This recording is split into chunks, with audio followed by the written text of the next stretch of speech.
No esperaba gran cosa por mi cumpleaños. Un abrazo de Nora tal vez. Un pedazo de pastel de supermercado si Tania se acordaba. Pero esto no lo esperaba. Mi celular vibró justo cuando terminé de doblar el último trapo de cocina. Un mensaje de Santiago. Vendí el anillo de compromiso de mamá. Tania necesita un celular nuevo. Agradece que te damos de comer. Me quedé ahí con la mano en la encimera mirando la pantalla. Antes de reaccionar llegó otro. Por cierto, necesitaremos ayuda para nuestro viaje a Cancún. Por unos segundos solo floté. No enojada, ni siquiera sorprendida, solo suspendida en un silencio tan pesado que sentía las paredes acercándose. Miré mi mano. El anillo no estaba. Claro que no. Lo debieron tomar ayer mientras estaba en el mercado. Dijeron que limpiarían mi cuarto que estaba muy polvoso para Nora. Pero no era polvo lo que buscaban. Ese anillo, Arturo me lo dio al día siguiente de su tercer bono por horas extras. No era ostentoso, pero era de verdad. Oro de verdad. Amor de verdad. Promesa de verdad. Y ahora se fue por un celular. Una de tantas cosas en su casa que nunca toqué porque no entiendo de tecnología. No lloré. No en ese momento. Solo me enjuagué las manos con agua tibia y las sequé con el mismo trapo que doblé. Luego caminé al archivero del cuarto trasero y saqué la carpeta que guardé por años por si acaso. Adentro estaba el título de la Nissan X-Trail, la que Santiago me rogó que lo ayudara a comprar cuando su último coche se descompuso.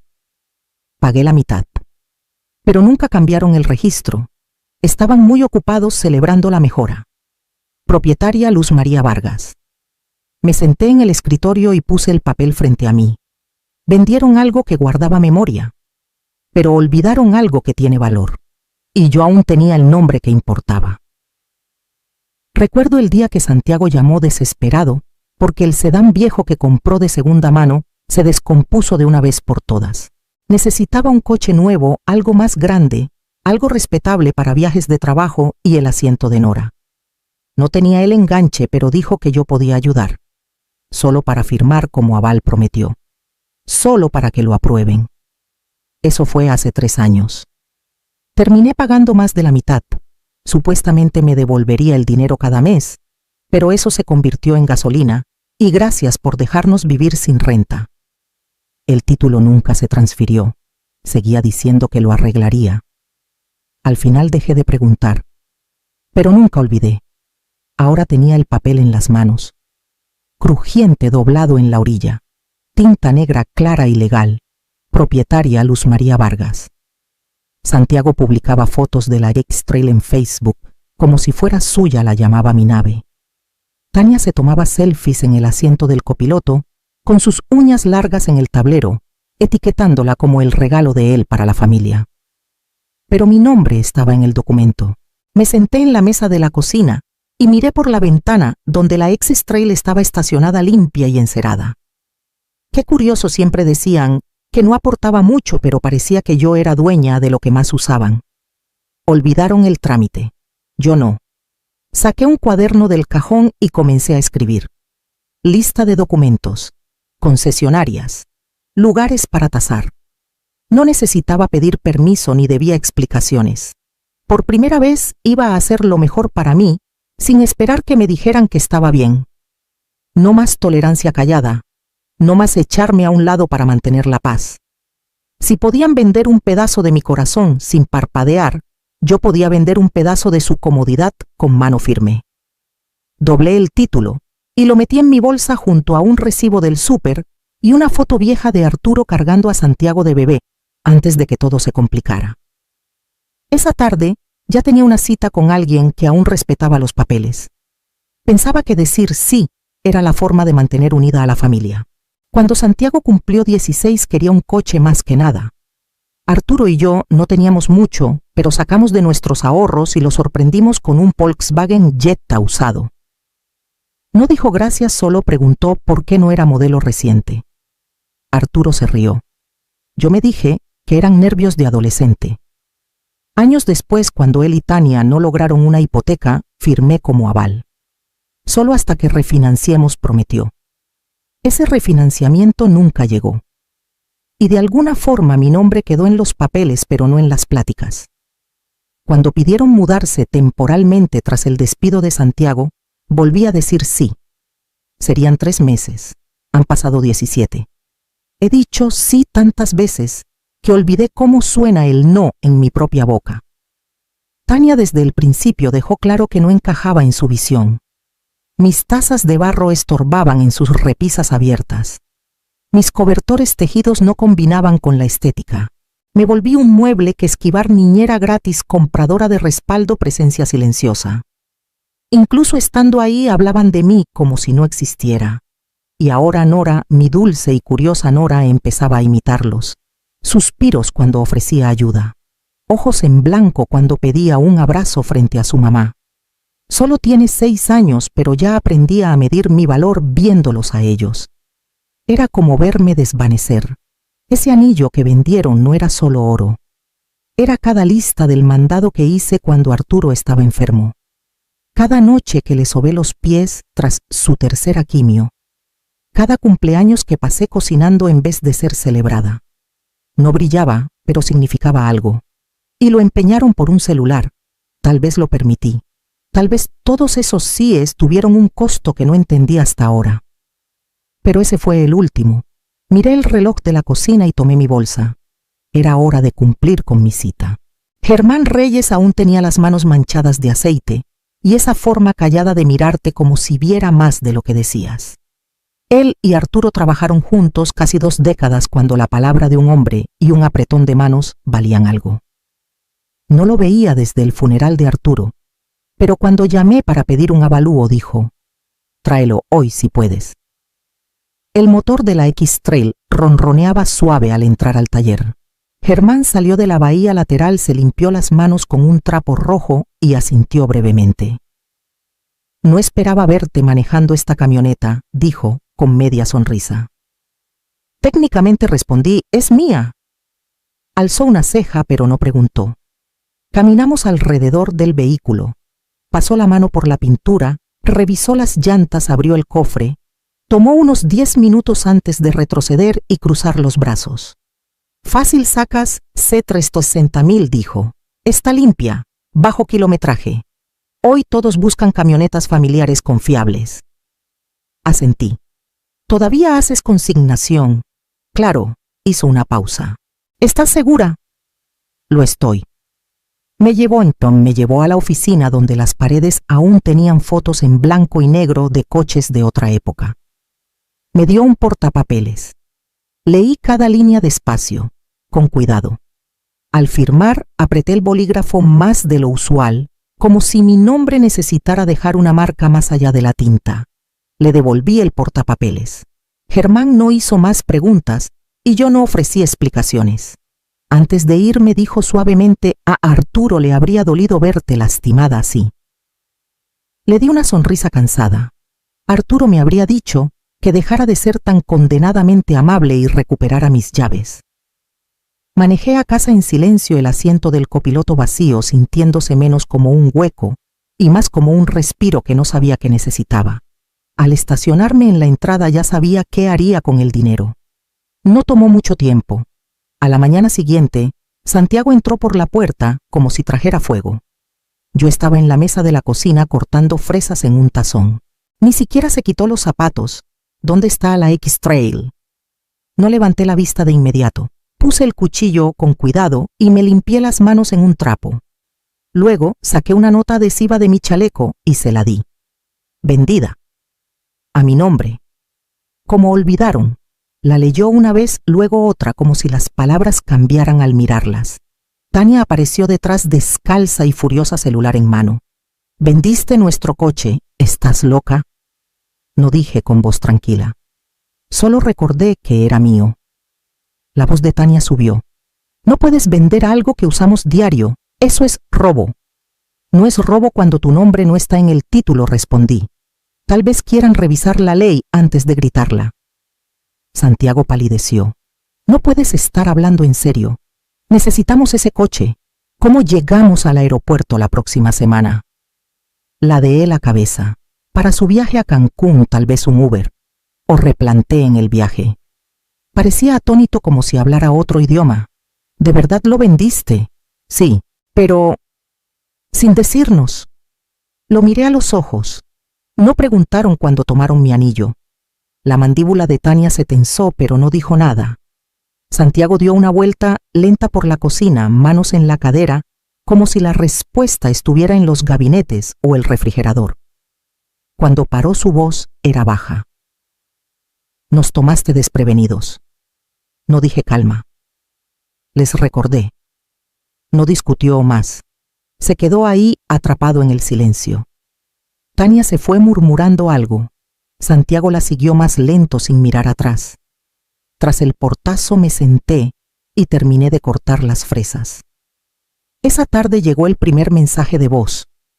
Las llamadas Nachali antes de la cena.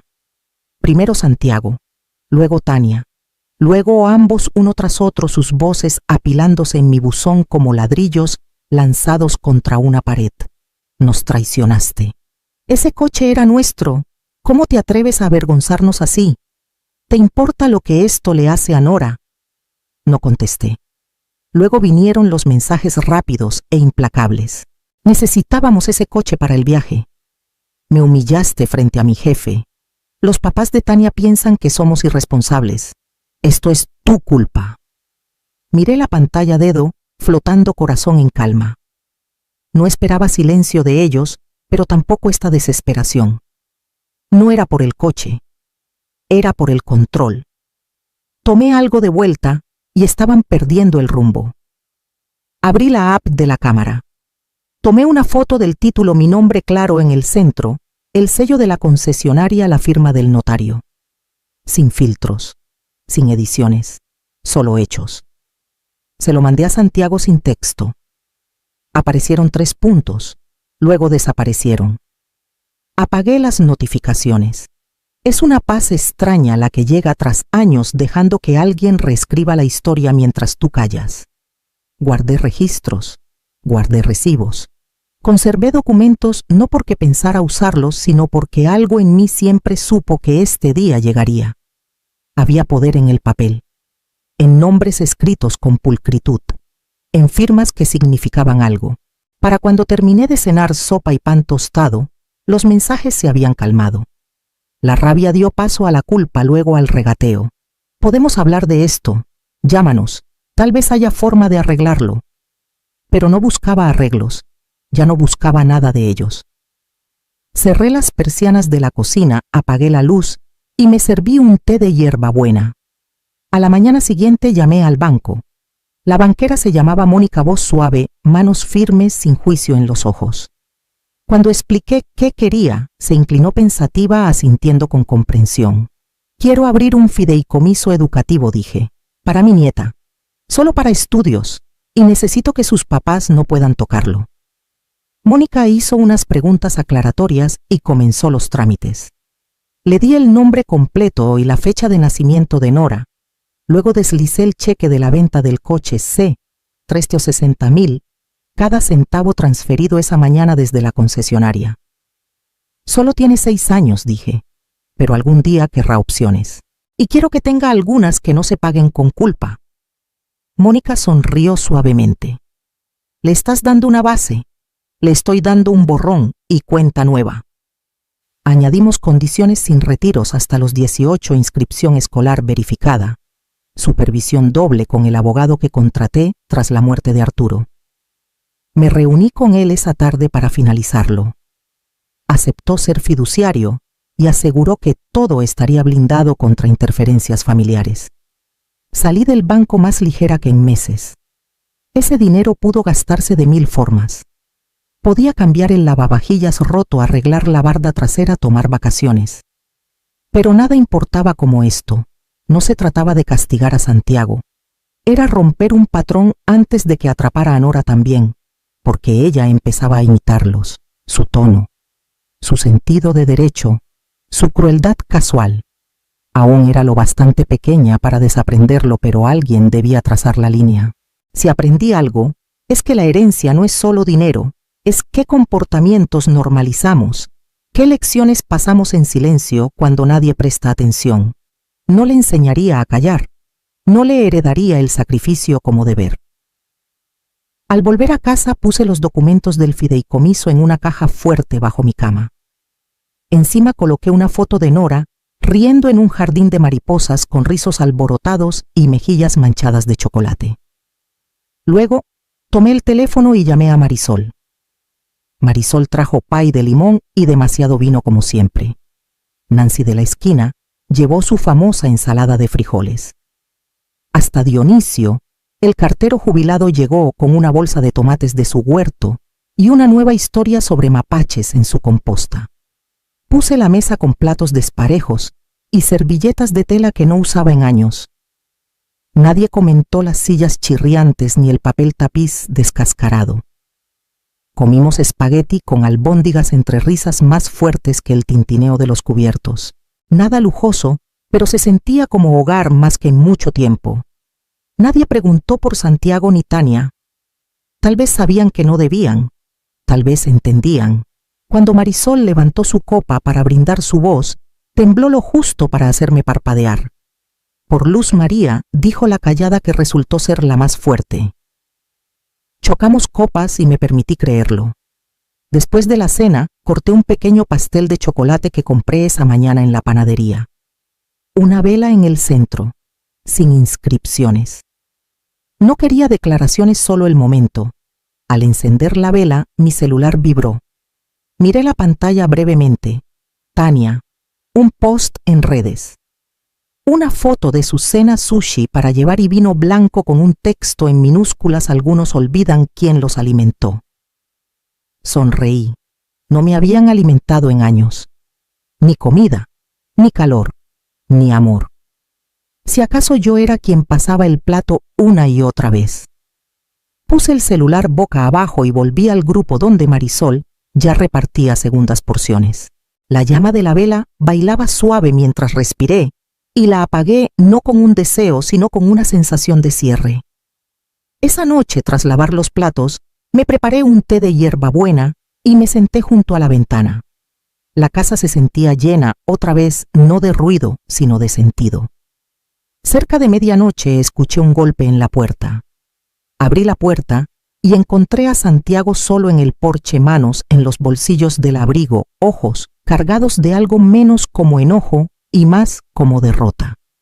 Sin Tania, sin alardes, solo él. No pidió entrar. Se quedó ahí en el aire fresco, cambiando el peso de un pie al otro como niño, esperando regaño. No vengo a pelear, dijo bajo. Solo necesito hablar. Me hice a un lado, dejándolo pasar al recibidor. Miró alrededor como si no reconociera el lugar, como si lo viera por primera vez, sin la arrogancia nublándole la vista. Sé que estás enojada, empezó. No estoy enojada, dije. Asintió despacio. Bueno, herida entonces. Pero ya dejaste claro tu punto. Tienes el coche. Hiciste llegar el mensaje. No dije nada. Se frotó la nuca. Mira, estamos atrasados con varias cosas. El viaje a Cancún se canceló. Tania está estresada. Si pudieras ayudar un poco, tal vez devolver algo del dinero del coche, o al menos el fondo, el que hiciste para Nora. Lo miré, de verdad lo miré. Sus hombros caídos me recordaban a Arturo tras un día largo pero sin la dignidad. Esto no era cansancio, era desesperación. Ese dinero no es para ustedes, dije, voz firme. Y yo tampoco. Su mandíbula se tensó pero no respondió. El silencio se estiró entre nosotros. Te crié para ser responsable, dije, pero no puedo seguir arreglando lo que se niegan a ver. Pensé que la familia se ayudaba, murmuró. La familia lo hace, dije, pero no a costa de ser usada. Abrió la boca, luego la cerró. Finalmente, se giró hacia la puerta. Antes de salir, se detuvo. Nora te extraña. Yo también la extraño, dije suave. Por eso hice lo que hice. La puerta se cerró tras él. A la mañana siguiente envié una carta clara y formal delineando nuevos límites. Envié la carta al día siguiente, certificada con acuse de recibo. Sin emociones, sin historias, solo una línea trazada en tinta. Me mudé. No visiten sin avisar. No estoy disponible para emergencias que ustedes crearon. No necesitaba que entendieran, solo necesitaba paz. El departamento en Chapala no era lujoso, pero era mío. 2 recámaras, ventanas amplias y una brisa tranquila que entraba cada tarde como un recordatorio de que había sobrevivido más de lo que me daba crédito. Los vecinos saludaban. Las paredes no resonaban. No había gritos desde el cuarto de al lado, ni pasos exigiendo explicaciones que estaba demasiado cansada para dar. Me inscribí como voluntaria en la biblioteca municipal a 2 calles. Cada martes y jueves ordenaba libros infantiles, ayudaba a jubilados a abrir correos y a veces leía en voz alta a un grupo de pequeños inquietos que no les importaba lo que había o no sacrificado. En casa colgué fotos despacio con intención, sin desorden, sin qué pensarán. Solo recuerdos que me hacían sentir enraizada. En un rincón de la segunda recámara, mi espacio de lectura, puse un escritorio blanco. Sobre él un marco negro con un documento, título de la Nissan X-Trail, propietaria Luz María Vargas. Y debajo una línea que imprimí yo. No olviden de quién es el nombre. No se trataba del coche. Nunca lo fue. Era recuperar algo que nunca debí ceder. No le conté a muchos que me mudé. A Marisol, claro. A Germán, que me ayudó a encontrar una mudanza confiable. Y a Mónica en el banco, que manejó la última transferencia para el fideicomiso de Nora. De vez en cuando llegaba una carta de Santiago. Algunas frías, otras llenas de disculpas envueltas en culpa. No respondí.